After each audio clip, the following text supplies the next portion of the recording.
عليكم السلام ورحمة الله وبركاته. أخ إبراهيم، بدي أحكي قصتي.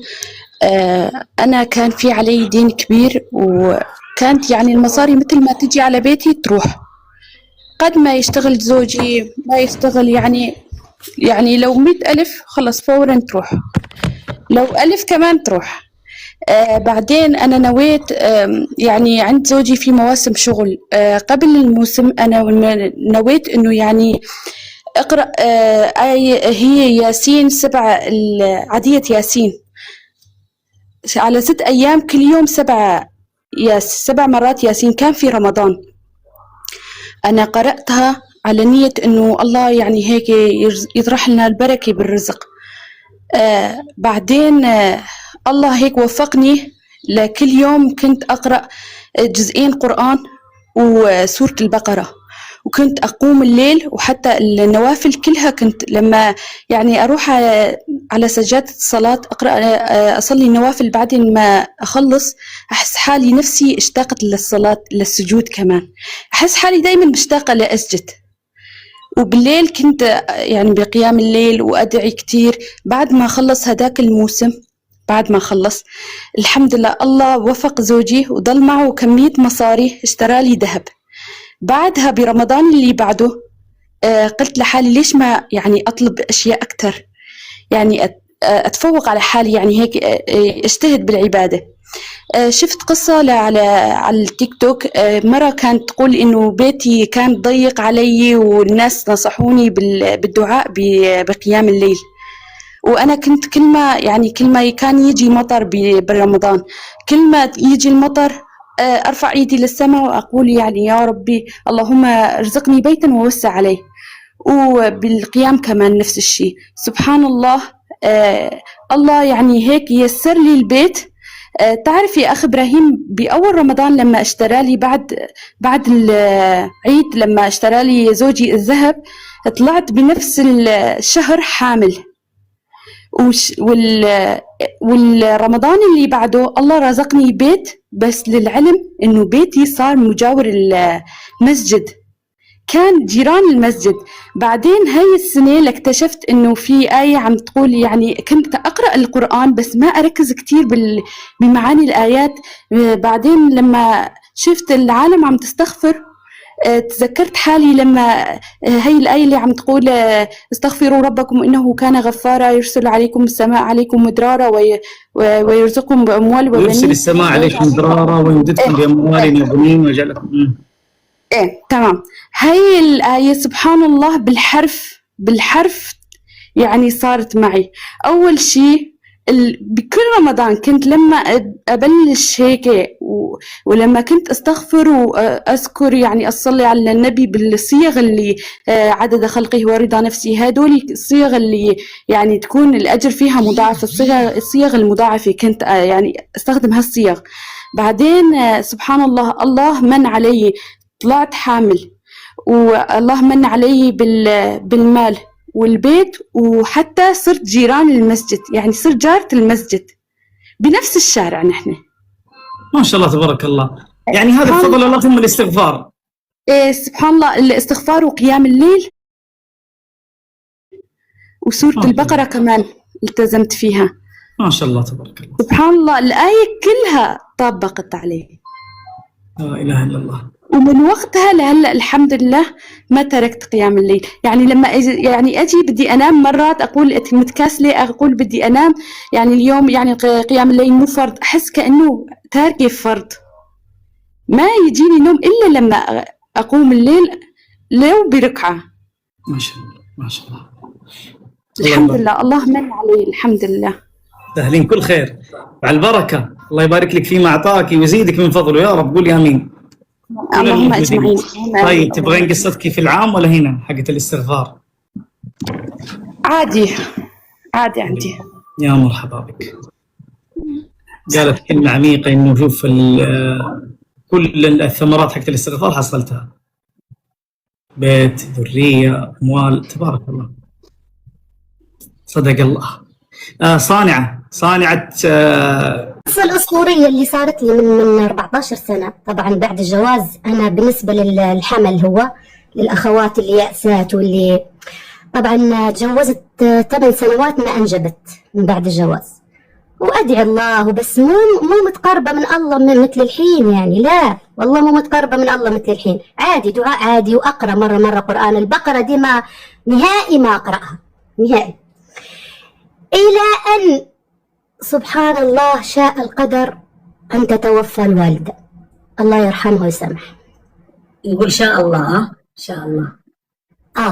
شاء القدر أن تتوفى والدتي، وأنا كنت ولا زلت متعلقة بها تعلق شديد مثل الطفل اللي متعلق بأمه.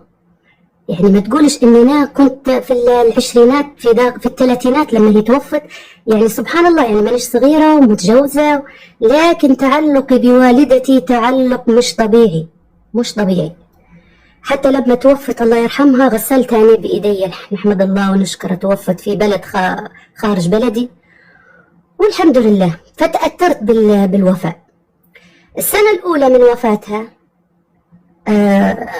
ما أقولكش مشي الموضوع عادي، لا والله أبكي في كل وقت، وأبكي في كل عزاء أروح له، أبكي أتذكرها. كرهت بيت أهلي، كل ما أدخل تيجي هي بين عيوني. فشو دعيت الله، قلت له يا رب كما أخذت مني الوالدة يجبر خاطري بطفل يفرح قلبي ويجبر خاطري ويسعدني في الدنيا، يا رب يا رب. طلبت من الله الدعوة هذه، والله يا إبراهيم أنا ما كنت متقربة من الله شديد التقرب، عادي كنت أصلي عادي، وكنت إنسانة عادية جدا في الطاعات، ما كنت أعرف حتى قيمة عرفة، تخيل ما كنت أعرف أصيم، بس ما كنت أعرف قيمة الدعاء، ما كنت أعرف قيمة يوم القر يا أخي، ما كنت أعرفه، ما كنت أعرف قيمة الدعاء في الأيام المباركة، ما كنت أعرف الدعاء في شهر رمضان في العشرة الأخيرة بالذات. كنا لاهين بالمحلات وبالمشتريات سبحان الله، ويجي الليل ننام، سبحان الله العظيم، سبحان الله. لما ربي يريدك تتقرب له يجيب لك قدر يصير لك، تصير من بعدها متقرب إلى الله، تعرف إن الله لا إله إلا هو وحده لا شريك له، له الملك وله الحمد وهو على كل شيء قدير. المهم ما نطولش عليكم، المهم شاء ربي دخلت بعدها في اكتئاب. ما كنتش أعمل أرقي بنفسي، لا والله ما نرقي، ما نعرفش رقية نهائي إنني نرقي نفسي. جاب لي زوجي وأخي الله يرحمه ويسامحه، جابوا لي رقية من شيخ يعني، فالحمد لله تحسنت النفسية. وبعدين قال لي زوجي خلاص احنا حنروح لمصر ونعمل حقن مجهري وكيف ما انت تبي، لأن عارف علاقتي بأمي هو، خلاص بإذن الله تعالى حتروحي لمصر. وكلمت حتى الدكتور اللي حروح له، يعني النفسية أصبحت تمام، بس ما تركت الدعاء. قلت له يا الله كما أخذت مني أمي أعطيني عيل طفل يصبرني على فراقها. والله قلت لو دعيت في ذيك اللحظة بتوأم كان عطاني الله توأم، بس كيف ما طلبتها يا أخ إبراهيم في نفس الشهر. طبعا أبكي في الليل، هذا اللي أنا أتذكر، أبكي بالليل وأدعي في جوف الليل. والله في نفس الشهر طلعت حامل، بدون ما أروح لمصر وبدون ما أروح للدكتور وبدون ما أروح لأي مكان، وأنا في مكان.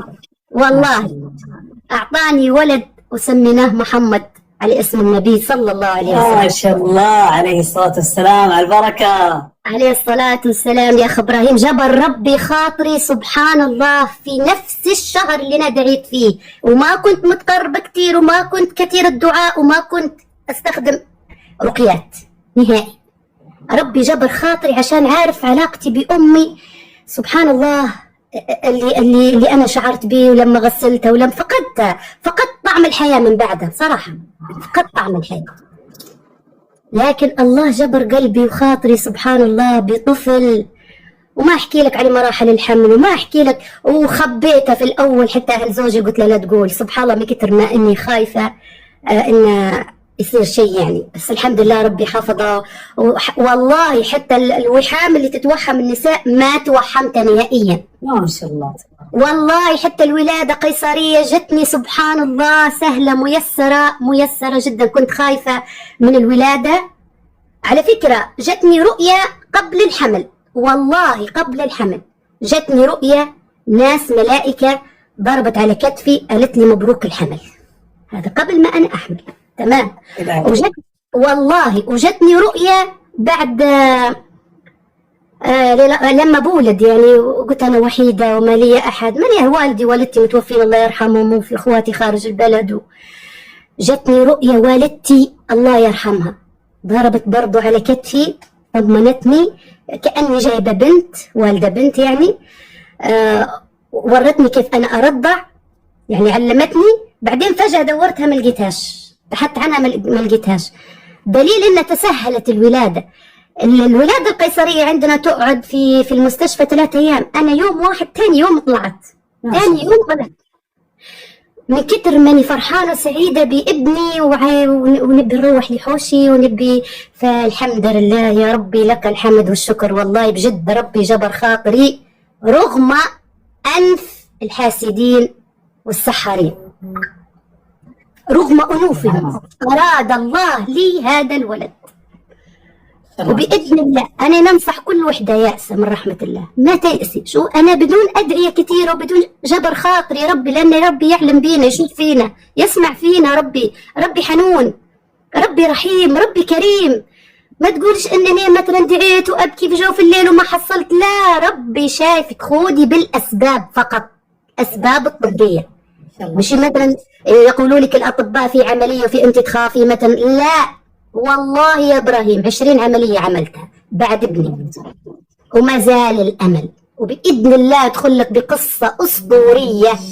لا بإذن الله أدخل لك بقصة أسطورية يا إبراهيم بإذن الله. فلا يأس مع الله، مع روح الله ما فيش يأس. الله يعلم بينا، شوف فينا، يسمع فينا، يعرف ما في بالنا، ما في خواطرنا، يعرف شو اللي كاسر قلبنا، يعرف يشبح فينا. ربي يشوف فينا، ما يخفى عليه خافية.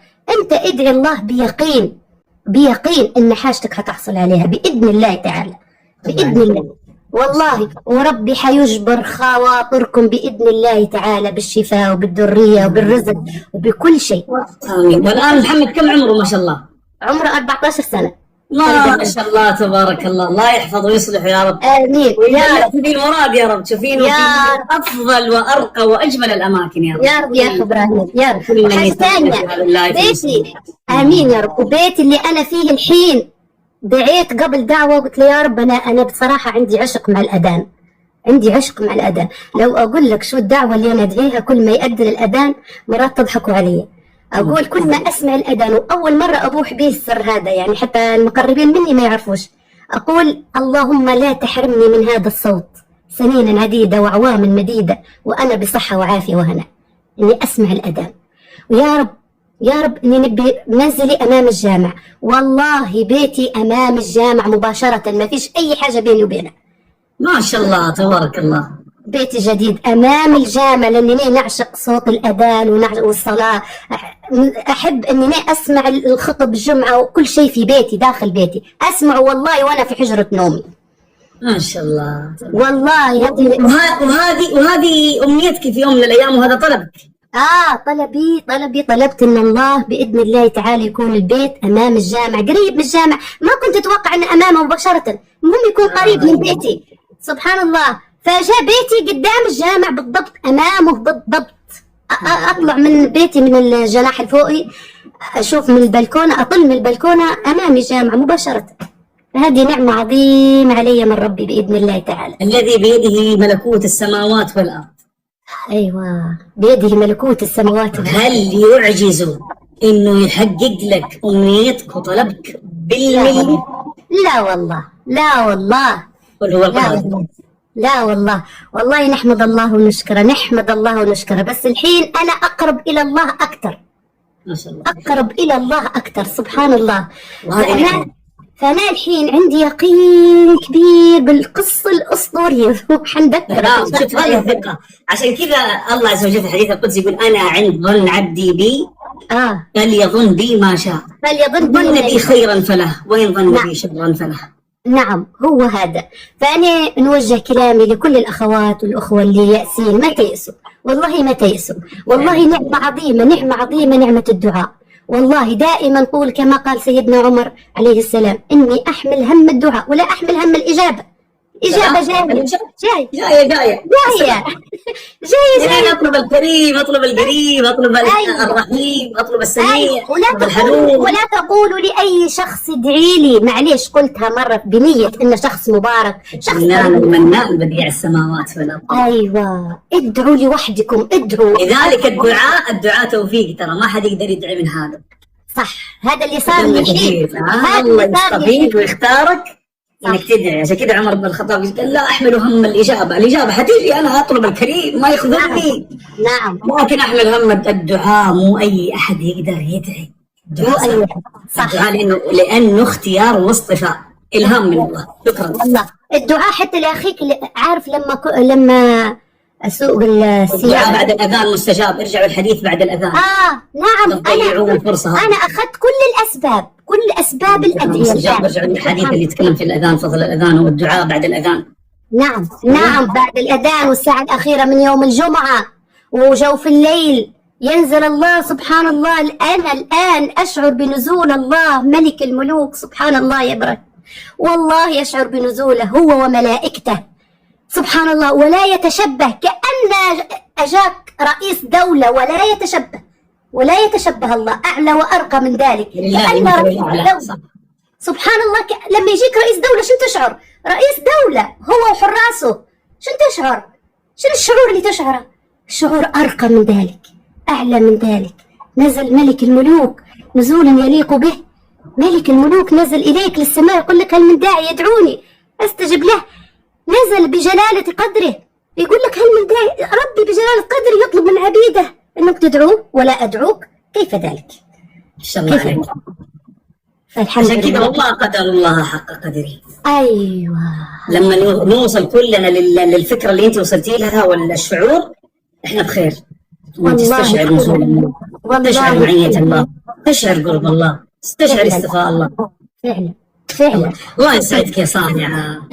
امين يا رب العالمين، واشكر ويجزاك يا رب محمد، ويعوضك العوض الجميل، ويعطيك اكثر واكثر من الصحه والعافيه والموجودين يا رب، وانا معاكم يا رب العالمين. يجبر خواطركم، وكل من في البث يعطيكم كل ما تتمنون. انا ادعي حتى للشخص اللي تكون سيارته مو تمام قدامي، وانا اقود بسيارتي واقول له يا رب انك ترزقه احسن من السياره اللي عنده، وهو ما شاء الله. شوفي كيف القلب الطيب، والله تبارك الله.